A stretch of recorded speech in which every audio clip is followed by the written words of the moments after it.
Boa noite, pessoal. Tudo bom? É um prazer muito grande, viu, estar aqui de volta, né, nessa situação, mas assim, pra gente que está longe, aí eu compartilho isso também com a Eliette, né, Denise que está aqui do meu lado também. Nós que estamos longe, nós sabemos a falta, né, que faz esse nosso encontro, a falta que faz as doutrinárias, os estudos. Pra gente que está longe, a gente sente muito falta disso. E aí, quando o Leide me convidou para fazer a palestra, para mim foi muito bom, é muito bom mesmo estar de volta, né, fazendo essa palestra. Vamos fazer o seguinte, então. Vamos começar, a Denise vai fazer a leitura, uma leitura pequena aqui do Minuto de Sabedoria, só para a gente já começar já a se aclimatar com isso.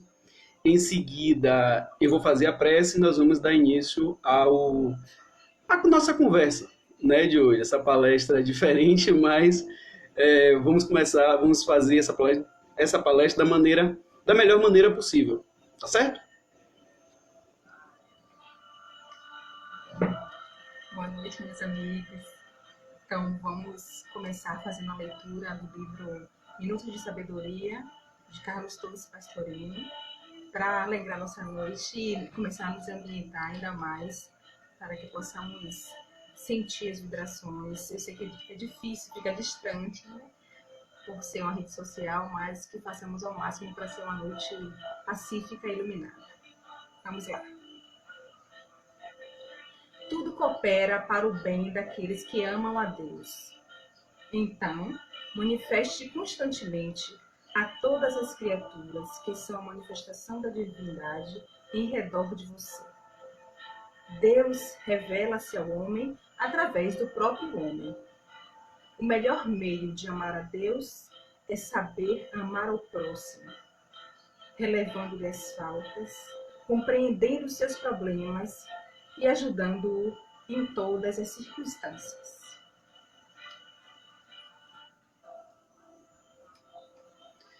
Após essa leitura, vamos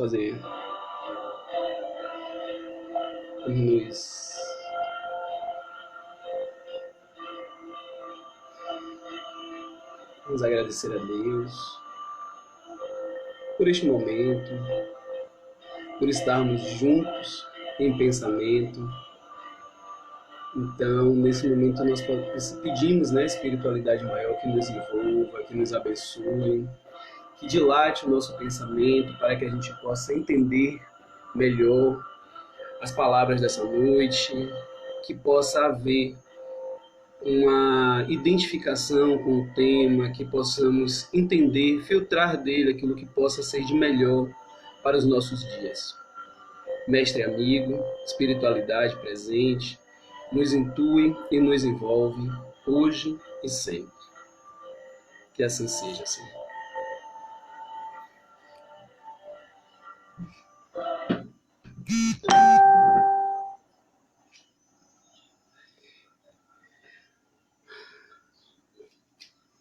Bom, o tema da noite é Tempos de Ignorância. Esse Tempo de Ignorância é um capítulo do livro Renovando Atitudes, de Francisco do Espírito Santo Neto, através do Espírito Ramédio. Como é que nós vamos tentar fazer essa nossa palestra essa noite? Fazer da seguinte forma. Vamos fazê-la bastante interativa, porque o tema ele é muito bom. O tema, embora lhe pareça simples, mas ele é muito bom. Ele tem muito a ser explorado. Então eu tenho certeza que vai ficar melhor. Podem participar através das perguntas. A Denise vai estar aqui do lado. Ela vai ser a contra-regra de hoje. Ela vai estar anotando, ela vai estar guardando ali as perguntas e as contribuições que a gente possa estar fazendo. Porque, com certeza, o tema ele tem uma abrangência muito grande para todos nós. Todos nós vivemos tempos de ignorância. Todos nós temos esse momento, né, em nosso dia a dia, né, em nossa caminhada evolutiva. Tá certo? Bom, o texto ele começa da seguinte forma. Como é que eu pensei em fazê-lo? Eu busquei dele as partes mais importantes para que a gente pudesse estar discutindo. Ele começa logo no início com duas passagens bíblicas. Uma, a gente já conhece bastante, faz parte até do Evangelho segundo o Espiritismo, está lá no capítulo 8. Ele diz assim: muito se pedirá àquele a quem se tiver muito dado, e se fará prestar maiores contas àqueles a quem se tiver confiado mais coisas. O segundo diz assim: Deus não leva em conta os tempos da ignorância. Quem diz isso é Lucas, em Atos dos Apóstolos, uma orientação dada por Paulo de Tarso. Tá certo? Vamos tentar pegar o sentido da primeira orientação e depois fazer um link com essa segunda orientação. Tá certo? Sem mudar o sentido da frase de Jesus, vamos só tentar mudar apenas as palavras, mas sem mudar o sentido, tá certo? Vamos ao seguinte. César até já contribuiu aí, ó. Depois a gente vai voltar para discutir isso aqui, César. Veja só. Muito se pedirá àquele a quem muito se foi dado. Se eu dissesse da seguinte forma: se pedirá menos a quem menos foi dado. Não é a mesma frase, mas o sentido é o mesmo. É uma razão inversamente proporcional. Porque se a quem foi dado muito, muito será pedido, a quem foi dado pouco, pouco será pedido. Não é mais ou menos isso? Aí a gente vai trazer agora a segunda frase, que diz assim, ó: Deus não leva em conta os tempos da ignorância. Vamos fazer o link então com a primeira frase. Se na primeira frase, a quem menos foi dado, menos será pedido, significa dizer que existiu algum tempo que tínhamos aprendido menos. Não é isso mesmo? Porque se foi dado menos, bora levar para o âmbito da aprendizagem. Se aprendemos menos, menos seremos cobrados. E quando diz ali, Deus não leva em conta os tempos de ignorância, a gente pode entender que naquele momento em que menos foi dado, significava dizer que vivemos em um momento de ignorância. Vamos levar essa ignorância para ignorância no sentido do desconhecimento, tá certo? Desconhecimento. Então, todos nós vivemos esse período. Em outros momentos, vamos até repetir a mesma frase, mas eu não vou dizer desde já. Se nós partirmos daquele princípio, né, espírita, que diz que todos nós fomos criados simples e ignorantes. Então, significa dizer que em algum momento dessa simplicidade desconhecíamos muita coisa. A partir dos processos de reencarnação e em cada encarnação, quando nos dispomos a aprender, vamos evoluindo pouquinho a pouquinho. Não é mais ou menos assim que a gente entende? Bom, nesse texto, o autor, né, o autor espiritual, desculpe, ele tenta nos levar por esse caminho de entendimento desses momentos em que ainda vivemos na ignorância. Tá certo?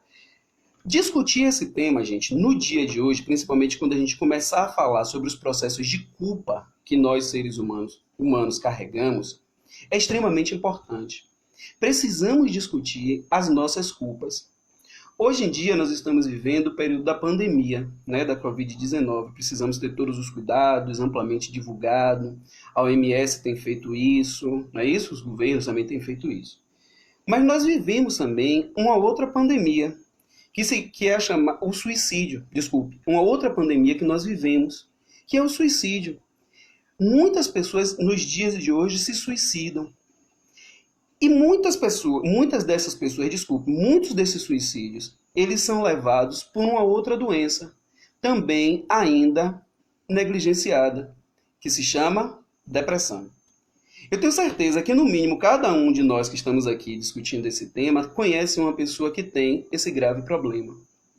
E quando isso não é tratado, com certeza, muitas vezes, ele leva aos processos de suicídio. E muitas vezes, esses processos depressivos, ele tem uma raiz na culpa. Na culpa que o indivíduo ele carrega dentro de si. Culpa por diversas coisas. Muitas vezes, é até isso que o autor ele traz no texto, que esses processos de culpa, ele se dá justamente nos períodos de ignorância. Logo no segundo, terceiro parágrafo, ele diz uma frase que inteiramente tem tudo a ver com as duas primeiras, mas onde ele faz a amarração das duas. Quando ele diz assim: o agravamento das faltas é proporcional ao conhecimento que se possui.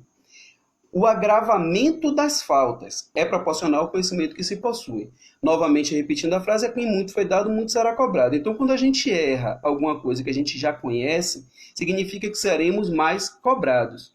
Mas quando não conhecemos, não significa que não seremos cobrados. Significa dizer que seremos cobrados menos. Por que eu já estou dizendo isso já no início? Nós, seres humanos, nós temos uma capacidade de sempre querer nos defender. É o processo de autodefesa. Só que muitas vezes nós buscamos nos defender colocando a culpa no outro. Patrícia está dizendo que não consegue me assistir. Não consegue. Será que sou eu? Não está me ouvindo? Será que é isso?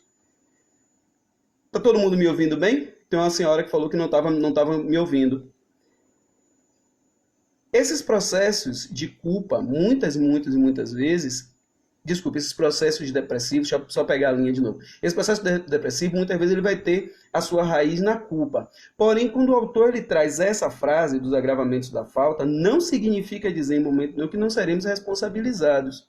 E como nós já temos sempre essa capacidade, ok, então, como nós temos sempre essa capacidade de querer colocar a culpa sempre no outro, seja no outro, seja na outra coisa, sempre colocando a culpa na outra coisa, o texto já diz logo, bem no início, seremos responsabilizados sim. Lembra daquela frase que está lá no Livro dos Espíritos? Onde é que está onde é que está escrito, onde é que está esculpido as leis de Deus? Onde é que está? Está esculpido nas nossas consciências. Então, mesmo vivendo ainda os processos iniciais das nossas etapas, das nossas reencarnações, dos nossos aprendizados, mesmo estando lá no início, mas nós já trazemos em nós, esculpidos, as leis de Deus. Então, não somos completamente inocentes. Somos ignorantes do desconhecer. Então, por desconhecermos, ainda tomamos atitudes difíceis, mas que precisaremos, sim, arcar com as responsabilidades daquilo. Tá certo? Vamos continuar então. Já falamos um pouco sobre culpa, que é o que vai nortear um pouco a nossa noite de hoje. Tá bom? Ele diz também o seguinte: compreendemos dessa forma que somos todos nós protegidos pela nossa ignorância, pois somente seremos avaliados pela divina providência de conformidade com as possibilidades do saber e sentir, isto é, segundo a nossa maneira de ver a nós próprios e o mundo que nos rodeia. Sem dúvida nenhuma. No momento em que a gente começa a nos permitir algumas mudanças de atitude, a partir de termos aprendido algumas coisas, de termos modificado os nossos hábitos, nós começamos a mudar também esses nossos processos, de entendimento das coisas. E começamos a diminuir, para usar a palavra diminuir, alguns erros que já fazemos. Isso se dá a partir do processo de conhecimento, de amadurecimento. Essa é a palavra, de amadurecimento. Certo dia conversávamos aqui, eu e Denise, nós temos uma grande amiga que lá pela fase dos 16, 17 anos, viveu aquela fase da juventude. Namorou bastante, enfim, fazia parte daquele processo dela lá atrás, 16, 17 anos. Por sinal, daquele período gerou um filho, gerou um bebê lá naquela época. Hoje em dia já é uma mulher, com mais de 35 anos, já 35, 36, algo assim já, outra pessoa com outra mentalidade, já casada e evangélica. Aqui não vai nenhuma crítica ao evangélico, tá certo? Mas só para considerar aquilo que eu quero dizer sobre a situação dela, o processo de culpa que ela vivencia. Hoje em dia, com essa mentalidade que ela tem hoje, amadurecida de hoje, ela tenta julgar aquela menina, ela própria, de 17 anos lá atrás. E ela faz com que isso gere nela um processo de culpa muito intenso. E outro dia nós conversávamos aqui, não dá para você fazer isso. Não dá para você hoje, com o olhar maduro de hoje, querer lembrar, querer culpar aquela menina de 17 anos. E o processo de culpa em que ela mesma vive é tão tenso, é tão denso, que ela se permite viver uma relação, hoje em dia ela é casada com uma determinada pessoa, ela se permite viver uma relação difícil, amarga, mas que ela se permite viver porque ela diz que é necessário, talvez para expurgar, os erros do passado. Não se permite isso, não se faz isso por si próprio. Culpa não leva ninguém a nada. A culpa, gente, ela tem um processo. A culpa, ela quando os erros, né, os nossos erros, quando eles se tornam, a gente envereda pelo caminho da culpa, a gente tende a paralisar. A gente não anda, a gente paralisa e entra naquele processo tem até um nome, né? De autoflagelação. A gente passa a se autoflagelar por isso. E não é o que não há necessidade disso. Erramos sim. Foi o nosso processo de ignorância. Foi aquele momento de ignorância que ainda vivíamos naquele momento. Mas hoje amadureci. Eu vou olhar para trás e vou dizer, errei. Errei. Mas passou. E hoje tem uma nova oportunidade. Tem um ditadozinho, né, que sempre, até poético, que diz que a cada nascer do sol é uma nova oportunidade. E é uma nova oportunidade, sim. Não dá mais, parafraseando Chico agora, não dá para voltar no tempo para fazer diferente, né? Não dá para voltar para o início para fazer diferente. Mas podemos fazer um presente e um futuro diferente, sim. Não vamos pedir a Deus para ter amnésia. Ó, isso é interessante. Não vou, eu quero esquecer que eu fiz isso, eu não quero mais lembrar que eu fiz isso. Aí a gente está pedindo amnésia, a gente está pedindo uma doença a Deus, certo? Não é bem isso que a gente precisa fazer. Mas a gente precisa fazer as pazes com este momento, com aquele momento que hoje me causa esse processo de culpa, de autoflagelamento. Eu não quero falar sobre isso, isso não me traz boas lembranças, isso me machuca. Foi aquele momento. Muitas vezes nós tendemos muitas vezes a induzir, né, ajudar o outro a se desculpar, né? Não, relaxa, poxa, foi porque você estava numa fase difícil, por isso que você agiu assim, fez assim e tal. Mas conosco mesmo nós somos mais, somos mais duros, somos mais endurecidos. E não precisamos ser assim. Um dia, numa mediúnica, um espírito disse uma coisa que naquela época eu não consegui compreender, vi compreender muito tempo depois. Novamente falando sobre o amadurecimento. O amadurecimento me fez ver aquela mesma frase de uma maneira diferente, que eu não consegui naquele momento. O espírito disse na mediúnica assim, mais ou menos assim, na matemática de Deus, nem sempre 2 e 2 é 4. Não foram necessariamente com essas palavras, mas foi mais ou menos o que ele quis dizer. Nem sempre 2 e 2 é 4. Aí eu, né, saí daquela mediúnica e comentei, acho que até com o Lucas, acho que até com o Lucão. Eu comentei com o Lucas, como é que pode... Se na Terra, né, nós buscamos, na Terra que somos imperfeitos, julgamos ser justos e tal, como é que pode na de Deus não haver justiça, né? E há justiça sim. E a justiça está justamente quando 2 e 2 não dá 4. Engraçado isso, quando 2 e 2 não dá 4. O que isso quer dizer, né? Existem os agravantes e os atenuantes para todas as situações. Quando Deus... Eu vou usar assim, mas eu vou voltar para a gente desfazer isso, mas só para ficar claro. Quando formos ser julgados, né? Então, existem os agravantes e os atenuantes. Deixa eu fazer logo um parênteses, que isso é importante. Até isso gera um processo de culpa, muitas vezes, quando a pessoa ela não entende isso, que ela passa a entender Deus como um Deus punitivo. Aquele que vai punir, aquele que vai julgar, aquele que vai dizer você está errado. Essa não é mais a visão de Deus que precisamos ter mais, não. Existem leis, né, que regem o mundo, que regem o mundo de uma maneira geral, e ela rege. Quando a gente infringe essas leis, nós seremos responsabilizados por isso. Isso não é que Deus seja punitivo ou julgador. Muitas vezes nós entendemos Deus como justo, mas queremos dizer que ele é justiceiro. Quer ver? Quando eu digo assim, a pessoa me faz alguma coisa, e aí eu digo assim, não, te perdoo. Não, pode ir, siga a sua vida e tal. Deus é justo. Deus é justo, assim, como se dissesse assim, Deus é quem vai te cobrar. Mas Deus não vai cobrar nada, porque Deus não é justiceiro. Deus é justo. Justiceiro, muitas vezes, somos nós, né? E nessa justiça de Deus, aí sim, no processo de justiça de Deus, sim, há o processo de nos responsabilizarmos sobre os nossos atos. E precisamos ser maduros para entender isso. O texto até vai falar sobre isso um pouco mais à frente, quando ele diz o seguinte, muitas vezes aquilo que nós entendemos hoje como punição, poderíamos entender de maneira diferente, poderíamos entender como aprendizado. E muitas vezes nós não entendemos como aprendizado. Muitas vezes nos revoltamos com Deus, porque achamos que é Deus quem está nos impondo isso. Na realidade não é. Somos nós mesmos que, através dos nossos atos, buscamos buscamos aprender através do sofrimento. Eu vou botar sempre a palavra aprender, porque é um processo de aprendizado que nós escolhemos, como também poderíamos ter escolhido aprender sem passar pelo sofrimento. E aí é que está a grande questão que o texto traz. Além da questão da culpa, a responsabilidade sobre os nossos atos.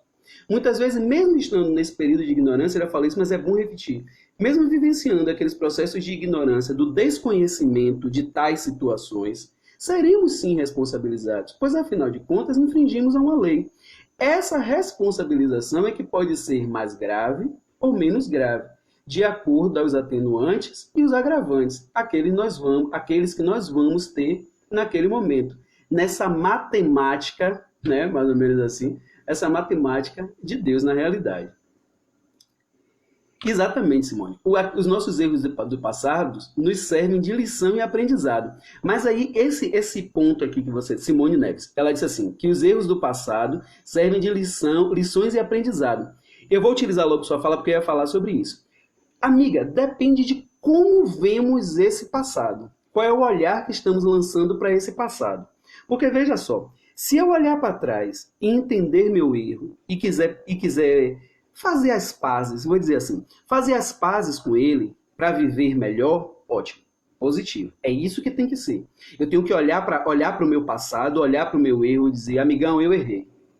Errei, fiz isso aqui errado, não deveria ter feito, não faço mais. Estou arrependido. Isso significa dizer o quê? Cresci. Saí daquele estágio de repetir aquela situação específica. Não vou fazer mais. Mas quando eu olho para esse passado e eu me autoflagelo, aqui está meu erro. Eu não tô agindo bem comigo próprio. Porque muitas vezes cometemos até o erro de dizer assim, não, eu tenho que passar por isso porque Deus quer, é uma forma de me punir. Deus não está aqui para punir ninguém. Nós reencarnamos para sermos infelizes? De hipótese nenhuma. Onde é que começa, a nossa felicidade, né? Tem até uma passagem bíblica, no próprio Evangelho vai dizer isso, que a felicidade não é desse mundo. Não é isso mesmo? Concordam comigo? Beleza. Mas quer dizer que ela não começa aqui? Momento nenhum. Isso não está lá, não. Isso é entendimento nosso. Nós entendemos muitas vezes que eu tenho que sofrer aqui para ser feliz lá. Opa! Vou parar com isso. Podemos ser felizes sim aqui. É uma felicidade relativa, mas é felicidade. Ninguém me impõe o sofrer. Muitas vezes o sofrimento, mais uma vez dizendo, é o processo que eu escolho de aprendizado. Mas, gente, compreender isso pra gente é tão difícil. É tão difícil compreender isso. Que a gente continua insistindo na questão de sempre culpabilizar o outro. Eu estou andando na rua, tomei uma topada, caí, ralei o joelho, o que é que eu faço? Foi o olho de fulano de tal. Porque ele me viu hoje bonito, que eu botei a minha calça bonita, que eu comprei nova na C&A, dividi em 10 vezes lá na C&A. Saí de casa bonito, passei na porta de fulano jogou o olho, eu caí. Nada disso. Às vezes fulano nem te olhou, você que está se dando excesso de importância. Às vezes fulano nem te olhou. Ou ele te olhou e não te viu, enfim, coisas assim. Não é muito isso. Muitas vezes nós nos prendemos a essas coisas para ter em quem colocar as nossas culpas. Quando na realidade a culpa é nossa mesmo. Somos nós mesmos que muitas vezes buscamos estes nossos processos. Continuando no texto, ele diz assim, as leis espirituais que dirigem a vida são sábias e justas e adaptam-se particularmente a cada criatura, levando em conta as suas individualidades. Perfeito isso. Se eu compreender isso é justiça divina. Isso é justiça divina, sabe? Se eu compreendo isso, eu dou um pulo na minha vida, eu dou um gás na minha vida incrível. Sabe por quê? Porque eu começo a me enxergar uma individualidade. Opa! Eu sou uma individualidade. Eu sou espírito, eu sou uma individualidade. Mas muitas vezes não entendemos dessa forma. Mas tudo bem, bora lá. Se eu sou uma individualidade, eu sou único. Meu Deus, eu sou único. Só eu tenho os problemas que eu tenho. Eu hoje não tenho um centavo. Eu tenho certeza que tá todo mundo rico aí, ó. Tá todo mundo rico aí, ó. Porque o meu problema é só meu. Acredite, o problema é só meu. Sabe, não é esse tipo de problema que eu tô dizendo, é só pra brincar. Mas existem problemas íntimos que só eu os tenho. E engraçado mais de tudo, vocês vão lembrar disso. Tenho certeza que o mesmo problema, vivenciado por mim, Eliette e César, cada um vai enxergar de uma forma. O que é ponto de vista? O que é um ponto de vista? Pensa aí, o que é um ponto de vista? Vou responder para vocês. É a vista de um ponto.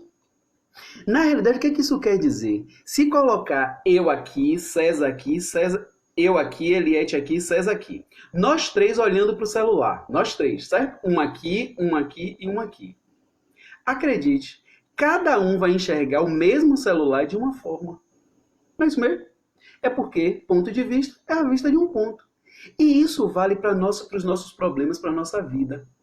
Bora utilizar a questão da pandemia. Vamos utilizar a questão da pandemia. Todos nós estamos vivendo o mesmo momento. Mas todos nós estamos vivenciando este momento da mesma forma? Não.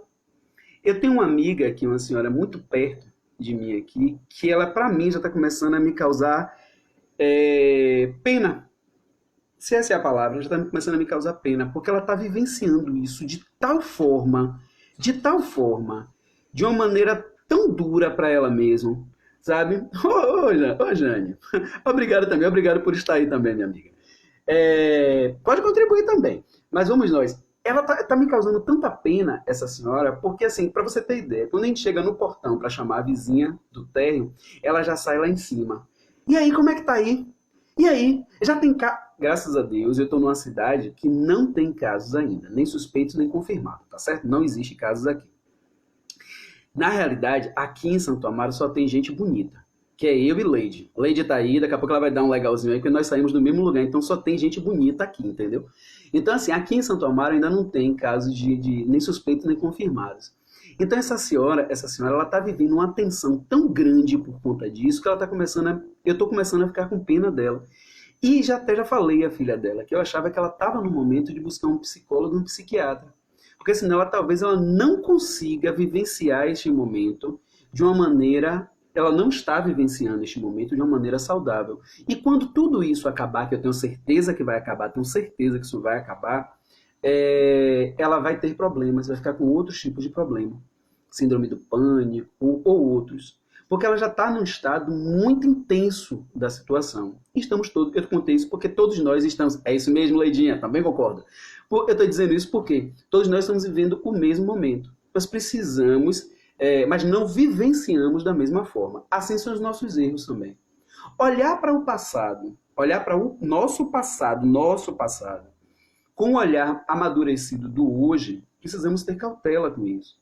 Porque muitas vezes vamos lançar sobre este erro do passado uma responsabilidade sobre nós muito grande que talvez não tenhamos ombro para suportar.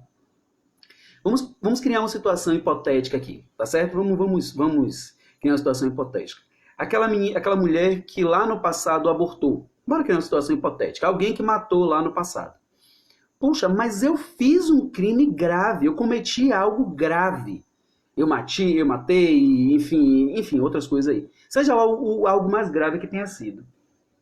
Mas quando você hoje, no dia de hoje, você olha para trás e você se arrepende, sinceramente, tá, gente? Se arrepende, sinceramente, tá certo? Ô, Jane. Jane colocou que ela mora em Rondonópolis aí, ó. Quando a gente olha para o passado de maneira consciente, arrependido por aquela situação, significa dizer que crescemos. E se crescemos a este ponto de se arrepender e enxergar naquele nosso ato, no nosso ato, a dor que causamos, né, a todo o seu entorno, aí sim, eu digo assim, não, eu cresci, eu não volto mais a fazer isso. Eu não posso mais voltar atrás para não fazer, mas eu tenho que fazer algo daqui para frente, para mudar aquilo que fiz lá atrás. Mas eu não vou entrar no processo de autoculpa, de autoflagelamento, porque isso sim vai me trazer uma situação muito mais penosa, não é isso? O seu passado não ele simplesmente e faz com que você faça as pazes com o seu eu. Acho que a pergunta, a Denise vai anotar essa pergunta, Vaneide, e eu vou entender melhor para poder te responder. Tá certo? Para te responder não, para tentarmos juntos entender. Né? Se o seu passado te condena, não. Ele simplesmente te traz amadurecimento e faz com que você faça as pazes com o seu eu. Exatamente isso. Desculpa, não foi pergunta não, foi contribuição, comentário. É exatamente isso, Vaneide. Porém, aí é que está a situação da mesma coisa que aquela outra senhora lá em cima colocou. Está correta, é isso aí mesmo. Porém, o cuidado que nós temos que ter de não entrar nesse processo de condenação. Quando você fala que o seu passado te condena, não. De fato, não. Mas eu preciso ter uma consciência sobre isso, para que ele não me condene. Entende? Para que ele não me condene. Porque eu sou individualidade, eu sou luz rumo à luz. Entenda a luz, entenda essa luz agora. Eu sou um espírito de luz rumo à luz maior. Essa luz maior é Deus. Então eu estou nesse processo. Muitas vezes eu pego atalhos. Quais são os atalhos até chegar a Deus? Os atalhos muitas vezes são os nossos erros. Porque o caminho certo, existe um caminho certo, né, que é o caminho do bem. Só que muitas vezes eu pego o atalho do mal. Muitas vezes até por ignorância, eu acho que eu estou seguindo o caminho do bem. Mas na realidade estou fazendo o mal. É o meu processo de ignorância. Eu já fiz isso no centro algumas vezes. Você quer ver o processo de responsabilidade? Eu fiz isso no centro algumas vezes. Amor, controla o horário, tá? Eu já fiz no centro uma vez. Eu tenho um filho. Vamos dizer que eu tenho um filho, né? E digo a meu filho o seguinte. Eu tenho 2 filhos, João e Maria. Só pra gente lembrar isso. João e Maria. Eu vou sair de casa e digo a João e a Maria, não joguem bola na sala. Não joguem bola na sala. E vou pra rua. Quando eu terminar de dar as costas, João e Maria vão jogar bola dentro de casa, porque eu disse que não era para fazer. E criança é um bicho engraçado, ele faz aquilo que o pai disse que não é para fazer. Só que eles foram lá e quebraram a cristaleira de vidro que eu tinha lá de 200 anos. Quando eu voltar em casa e que eu ver a cristaleira quebrada, eu vou perguntar a João quem foi que jogou bola. João vai me dizer o quê? Responda aí para mim. Maria. Eu vou perguntar a Maria. Maria, quem foi que jogou a bola? A Maria vai me dizer o quê? João. Sempre a gente vai querer justificar os nossos erros colocando a culpa no outro ou em qualquer outra coisa. Joana de Ângeles, ela diz pra gente o seguinte, que nós ainda somos crianças espirituais. O que significa ser criança espiritualmente falando? Nesse processo, nós não assumimos responsabilidades e sempre queremos colocar as nossas responsabilidades pro outro. A ignorância pode ser usada como escudo para nos defender de consequências dos nossos atos? Sim, pode ser. E quando a gente utiliza isso aqui, quando a gente utiliza aqui a ignorância, quando a gente utiliza a ignorância pode ser usada como escudo para nos defender das consequências dos nossos atos, nós podemos mascarar para nós mesmos, nós podemos até nos enganar. Mas nós sabemos que as leis que regem o mundo a gente não engana. Então, se eu errei, eu vou arcar. Independente de eu ficar aqui como coitadinho, eu estou sofrendo isso, mas eu sou coitado. A gente sabe que no fundo, ninguém é coitado. A gente sabe disso. A gente não vai dar o braço a torcer, né?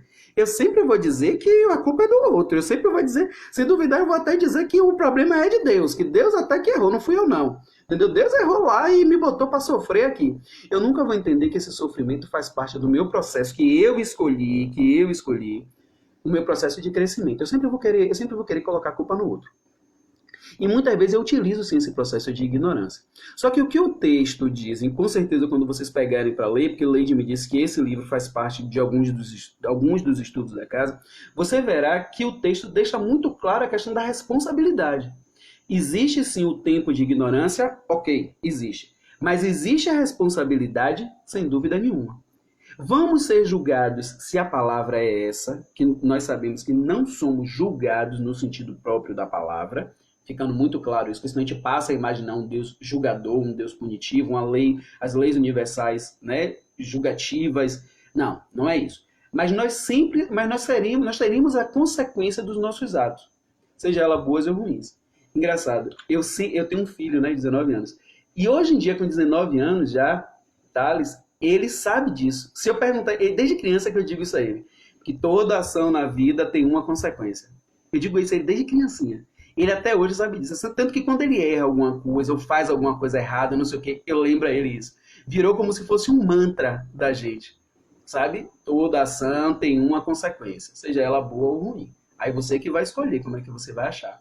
E até mesmo para passar por esses momentos, é necessário também a gente entender que os processos dolorosos, aqui a pandemia agora, é um processo doloroso para todos nós. Mas o que, que eu posso tirar de proveito disso?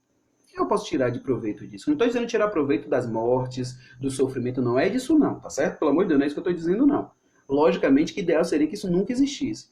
Mas já que existiu, já que estamos vivenciando dias tão tortuosos, o que, que eu posso tirar disso?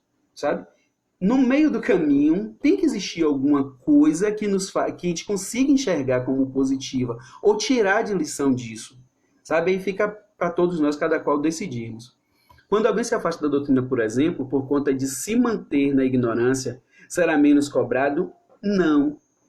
Eu acho que aí porque eu entendo, meu entendimento, eu entendo, que se ele se afastou da doutrina porque quis, ou seja, a doutrina espírita ou evangélica, seja lá aquilo que for, se ele se afasta, é aquela questão da porta estreita e da porta larga. Se ele preferiu, né, seguir pelo caminho da porta larga, então ele tem consciência que existia uma porta estreita. Mas se ele optou por aquela porta larga, as consequências, né, desses atos virão também normalmente. Porém, se isso é consciente, se ele busca esse caminho da porta larga, né, só fazendo analogia com aquilo que a gente já estuda sempre. Se ele busca os caminhos da porta larga conscientemente, significa dizer que ele é mais cobrado por isso. Porque ele sabia que existiam os outros caminhos, né, a serem seguidos. Né, caminhos muito mais prudentes, muito mais sábios, né, enfim, muito mais proveitosos. Existiam outros caminhos. O texto continua, deixa eu ler uma outra parte dele. Cada indivíduo, para assimilar sua realidade de vida, é portador de um processo psicológico de aprendizagem próprio. Isso é interessante, gente, isso aqui é super interessante. Cada indivíduo, para assimilar sua realidade de vida, ou seja, para entender a minha realidade de vida, eu sou portador de um processo psicológico de aprendizado próprio. Entende isso? É aquela situação seguinte, tem pessoas que se vive tanto esse processo de culpa, que se enxerga o tempo todo como aquele coitado. Aquele que todos pisam, aquele que todos maltrata, aquele que todos falam contra, enfim. Sempre enxergamos o lado negativo das coisas. É o meu processo psicológico de entendimento das coisas. Que muitas vezes, tem uma raiz no processo de culpa. Porque muitas vezes o indivíduo ele se sente tão diminuído, muitas vezes por um ato, por uma coisa, enfim, que começa a enxergar a vida sempre pelo viés negativo. E um ponto positivo que me surgiu aqui agora. Esses processos de culpa, eles começam nessa encarnação? Com certeza não. Os processos de culpa, muitas vezes, não estou dizendo todos, estou dizendo algumas vezes, enfim, é onde os espíritos obsessores, eles se aproveitam, obrigado contra-rega, eles se aproveitam desses processos de culpa para instalar o quê? Obsessão. E muitas vezes obsessões mais tenazes. Muito mais tenazes. Porque o processo de culpa faz com que o indivíduo ele se enxergue como alguém ruim, alguém infeliz, alguém que veio ao mundo para sofrer, alguém que veio ao mundo para ser o saco de pancada, entende? Porque tudo isso está nos processos psicológicos nossos. Que muitas e muitas vezes, precisamos, novamente, falamos isso no início, vamos voltar agora, precisamos olhar para trás e dizer assim, errei, mas está na hora de dar a volta por cima. Eu sou indivíduo, eu tenho outra oportunidade. Cada raiar do sol é uma nova oportunidade e eu vou fazer dessa oportunidade diferente. Não vou pedir a Deus Alzheimer para esquecer aquilo lá atrás. Não posso fazer isso. Mas em compensação, eu vou tentar fazer as pazes com isso. Uma situação pessoal. Minha avó, rapidinho isso. Minha avó, lembra daqueles casos antigos que as pessoas, quando iam casar, ficavam, sei lá, 15 anos namorando? Aquelas épocas antigamente. Minha avó levou um X tempo assim, sabe Deus quantos anos aí com um rapaz. Quando esse rapaz ia se formar em medicina, então levou um X tempão aí para se casar. Quando chega a determinado momento que já estava próximo ao casamento, ela já tinha abordado, né, aquela coisa toda, o rapaz engravidou uma outra pessoa e teve que se casar com essa outra pessoa. E aí minha avó, que já tinha passado tantos anos com aquela pessoa, né, meu bisavô virou para minha avó e disse que ela precisava se casar urgentemente para que ela não ficasse mal falada. E aí, aquele que viria a ser meu avô virou e tinha terminado de ficar viúvo. E eles eram primos carnais. E aí minha avó, meu bisavô colocou os dois para se casar. Beleza? Tiveram filhos, passou, morreu a história. O tempo passa, minha avó fica viúva. Fica velha, fica idosa, desculpa. Ficou viúva também, mas eu quis dizer que ela ficou velha. Né? Anos depois. E aí, o que acontece? O marido, que era primo, para vocês verem a questão. O marido que era primo, se você sentar, ela teve Alzheimer, né? Ela morreu com 98 anos. Em determinado momento da vida, se você conversasse com ela e falasse do marido, daquele que era o marido, né, que era meu avô, primo, ela lembrava. Primo, ela lembrava. Mas aquele mesmo indivíduo como marido, não. A mente dela apagou toda aquela parte que era de marido. Só lembrava do primo com quem ela se casou, o primo com quem ela se casou. E ela viveu esse processo de culpa, de amarguramento, né, por conta de ter vivido aquele amor, enfim, com o outro rapaz, né, e enfim, ter sido abandonada, tal. É tanto que ela não pronunciava o nome dele de hipótese nenhuma. Ela chamava ele de Doutor Morte. Ela chamava ele assim o tempo todo, Doutor Morte, o tempo todo. Ela chamava ele assim. E já na fase mais idosa, ela repetia muitas vezes isso. Ou seja, aquilo gerou um trauma, gerou um processo nela que talvez se ela tivesse trabalhado isso nela, aquela mágoa, aquele processo, enfim, que se gerou ali, talvez em determinada fase da vida em que ela começou a ter Alzheimer, ela continuasse lembrando do primo também como marido. Engraçado que quando a gente falava com ela, mas painho, aí minha tia aí, não sei o que falava essas coisas assim, seu marido, não sei o que, que marido nada? Ele era primo. Marido para ela esqueceu. Engraçado como a mente da gente trabalha. Eu trouxe esse caso somente para você ver como a gente assimila as coisas. Assim como a gente vai dando forma a determinadas coisas em nossas vidas. Entende? E a gente precisa estar muito atento a isso, porque senão a gente termina criando formas em nossa mente, que são chamadas formas pensamento, muitas vezes, e a gente vai ver isso nos processos obsessivos também, só fazendo um link também. Essas formas pensamento, que ela vai criando, vai ganhando corpo dentro do nosso subconsciente, primeiramente, para depois ganhar o consciente. E muitas vezes isso ganha o consciente sem a gente perceber. Sem a gente perceber. Você quer ver como é que isso acontece também? Converse com um depressivo. Quando ele começar, se você conhecer alguém, comece com um depressivo, você já começa a perceber que ele vai entrar na fase da depressão. Muitas vezes aquela fase mais aguda da depressão, muitas vezes não. É assim. Se dá também pelas partes, pelo hormônio. Os hormônios que começam, né, a cair, outros começam a exacerbar, então gira em torno. Então o indivíduo, às vezes, ele está eufórico demais, aquela euforia que parece que o mundo vai se acabar. Uma vez ele está triste que não levanta da cama para nada. É típico da depressão. Muitos de vocês tenho certeza que sabem disso. É típico do depressivo. Muitas vezes ele está falante. E você que está à parte, você já começa a perceber, ó, vai entrar na fase depressiva, vai entrar na fase aguda. Diga a ele isso. Muitas vezes ele não percebe, ele não se dá conta disso. Ele acha que, não, tá tudo bem, tá tudo ótimo, não estou nem percebendo e tal. Muitas vezes está aí. A gente passamos pelas coisas e muitas vezes nos dá conta. Eu falei isso somente por isso, porque muitas vezes a gente está passando pelo processo, mas não se dá conta. Às vezes quem está fora, já diz o velho ditado, às vezes quem está fora consegue visualizar melhor isso. O texto também ele faz duas perguntas, que eu vou ler elas, né? Como elas estão aqui, porque não precisa nem discutir, mas vale para o nosso pensamento. Vale para depois conversarmos sobre isso, sobre as respostas que essas perguntas poderiam nos dar. Olha a hora aí. Ela começa dizendo assim, é uma pergunta, tá? Relativos e não generalizados devem ser os modos de ver as coisas e as pessoas.